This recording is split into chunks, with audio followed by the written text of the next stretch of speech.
Oui, le Grenelle de l'environnement avait une ambition, c'était réellement d'amener une agriculture différente auprès des paysans, de faire que les paysans puissent travailler différemment. C'est vrai que la décision sur les OGM, si elle est allée jusqu'au bout, elle devrait faire qu'on n'ait pas d'OGM en France. Et c'était bien l'esprit des débats en tout cas qui était dans ce Grenelle. C'est vrai que lors de ces débats, on a vu plein de gens se retrouver, et la majorité des gens étaient sur les opinions de la conf. C'est-à-dire qu'on se sentait majoritaire dans l'opinion des gens qui débattaient.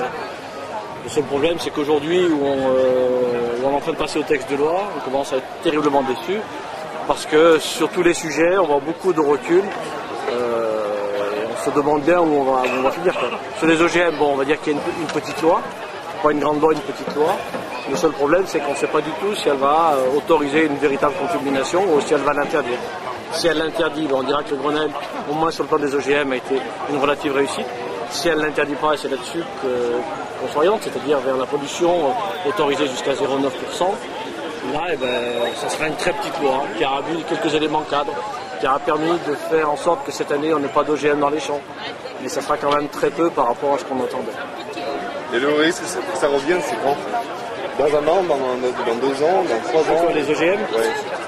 Ah, alors là, il y a des choses qu'on ne domine pas, parce qu'à un moment donné, il y a un jeu de rapport de force qui est parti au niveau européen et au niveau français. De savoir ce qu'il va se passer, c'est un petit peu compliqué. La crainte, c'est que si la loi elle est mauvaise, dans un an, on peut avoir un niveau des OGM. Si, avec les élections européennes et la pression d'autres pays, les choses bougent dans le bon sens, peut-être que ça peut être un petit peu moins dramatique. Mais ça veut dire que c'est un petit peu le poker. Et nous, on aurait aimé que la France, qui est le premier producteur européen de agricole, montre l'exemple. On était bien parti pour montrer l'exemple. Le discours de Sarkozy allait dans ce sens-là. Le problème, c'est que souvent, entre le discours et les actes, il y a une grande opposition. Et là, on est un petit peu sur le risque du grand écart. Enfoiré, putain! Mettez-moi un gros lourd! Il est con, le monsieur, c'est clair! Hé! Tapette! Lâchez! Non, mais salopards!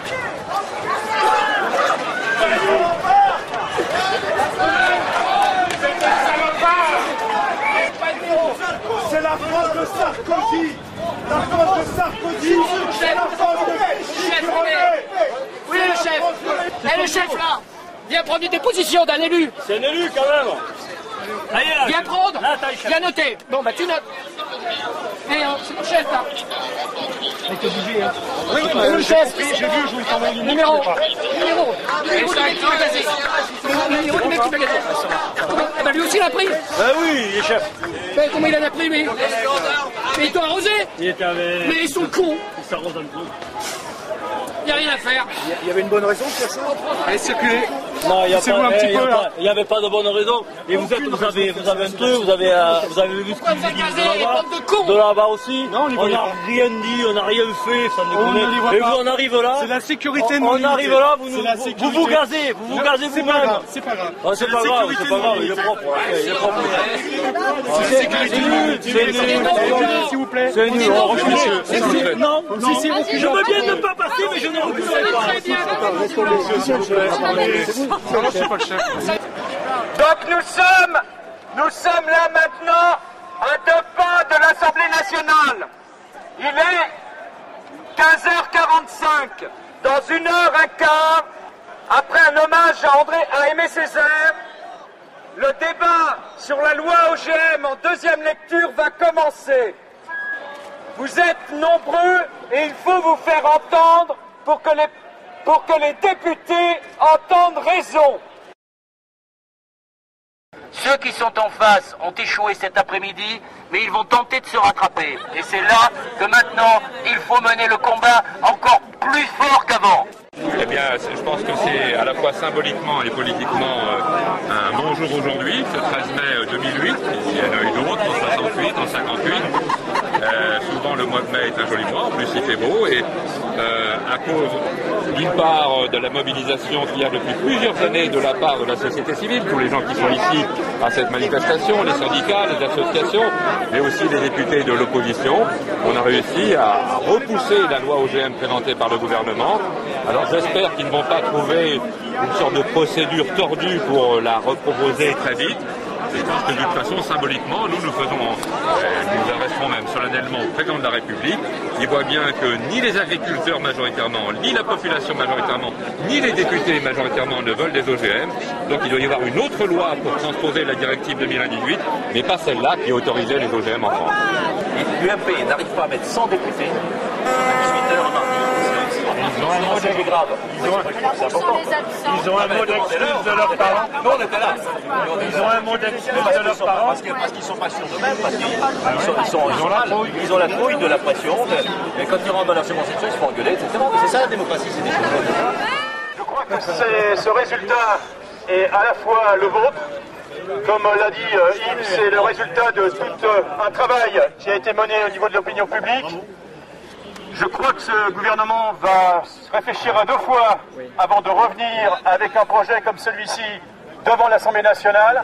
Et c'est à nous et à vous de faire en sorte de continuer ce combat, de continuer à argumenter, de continuer à donner à l'opinion publique de quoi effectivement nourrir ce débat et de faire en sorte qu'on n'y revienne pas. Oui, se nourrissent, oui, c'est ça, exact. Une nourriture sans OGM, bien évidemment. Merci à Jean-Marc de l'avoir rappelé. Je voudrais aussi remercier tous les députés qui étaient présents au sein de cet hémicycle cet après-midi, parce que comme vous avez vu, ça s'est fait à peu de choses, à une voix près, et chaque absent l'aurait amèrement regretté si effectivement on n'avait eu que 135 voix au lieu de 136. Donc ce travail, il faut qu'on continue ensemble. Je crois qu'on a à travailler ensemble, syndicats, associations, tous les agriculteurs qui aujourd'hui considèrent qu'il faut arrêter avec les OGM, et les députés, les sénateurs, pour qu'ensemble on mette à bas tout autre projet qui viendrait dans 6 mois peut-être, si jamais le gouvernement en décidait de cette façon-là. Donc c'est plus jamais et tous ensemble. Ben oui, évidemment, mais ils savent que il y a des lois qu'on peut voter, mais qui peuvent être réversibles. Par exemple, ils ont voté une loi inique en juillet dernier, en 2007, qu'on appelle le paquet fiscal, qui donne des avantages fiscaux aux riches, en gros. Mais là-dessus, si un jour il y a une nouvelle majorité, on peut défaire ça. Ça, c'est réversible, parce que c'est des affaires entre humains. Mais on leur a dit, tu vois, que sur les OGM, une fois que tu commences à semer, que ça se contamine partout, c'est irréversible. C'est pour très longtemps. Donc ça met en danger la santé, les enfants, les petits-enfants, etc. Donc les gars, ils réfléchissent quand même. Ils réfléchissent. Mais bien sûr, ils ont des enfants aussi, ils peuvent pas. Tu vois, c'est le syndrome de l'amiante. Une fois que tu fais des conneries, là, c'est irréversible, ces trucs-là. Tu peux avoir des gens qui sont contaminés, le sol contaminé, tout ça. Donc ils réfléchissent, ils sont pas tous cons. L'idée, c'est que les 2 présidents, Sandrié et Hérault, demandent une audience au président de la République. Et qu'ils fassent un communiqué dès ce soir pour dire qu'ils l'ont demandé. Et moi, ce que je disais à José et aux copains, c'est que de leur côté, il faut qu'ils disent n'acceptez pas que ce texte revienne la semaine prochaine. Politiquement, et si c'est possible de dire réglementairement, c'est politiquement impossible. Voilà. Bien sûr. Et puis insister, moi j'ai insisté tout à l'heure sur le fait de dire mais ce qui vient de se passer, en même temps c'est très rassurant pour la démocratie parce qu'il y a des députés de la majorité qui ont répondu à leur conscience avant de répondre aux il y a des députés de la majorité qui ont voté, qui ont voté pour la question préalable. Je ne sais pas encore. Ils n'ont pas été là. Ils n'étaient pas là. On va le savoir puisque c'est le fait de ne pas venir. Oui, en tout cas, ils n'étaient pas là. C'est de minimiser le truc là. Ouais, enfin pour aujourd'hui, on a quand même gagné une bataille. Il essaie d'accélérer. Et on aura quand même pourri la journée de Sarkozy en hiver. Oui. Je voudrais, au nom de tous ceux qui étaient dans la rue aujourd'hui, de tous ceux qui se sont déplacés de toute la France, qui ont fait des nuits de bus pour être là devant l'Assemblée nationale, je voudrais en leur nom à tous, remercier tous les députés de l'opposition qui ont permis cette grande victoire contre les OGM. Je crois que c'est très important et on a montré qu'on était capable de travailler main dans la main. Les mouvements citoyens, les organisations syndicales, les associations, les mouvements de désobéissance civique avec les élus. Et c'est donc une victoire collective. Personne ne pourra s'approprier cette victoire seul. C'est grâce à la mobilisation générale qu'on est arrivé à avoir cette victoire. Alors comme ça a été dit tout à l'heure par Yves Cochet et d'autres, je crois qu'effectivement qu'on n'acceptera pas que le gouvernement représente un texte légèrement modifié d'ici quelques jours. Aujourd'hui, c'est au président de la République de tirer toutes les conséquences de ce vote. Le président de la République doit revenir aux engagements du Grenelle. Il doit y avoir une loi qui organise le droit et la liberté de produire et consommer sans OGM. C'est ça l'objectif. Nous avons gagné cette bataille.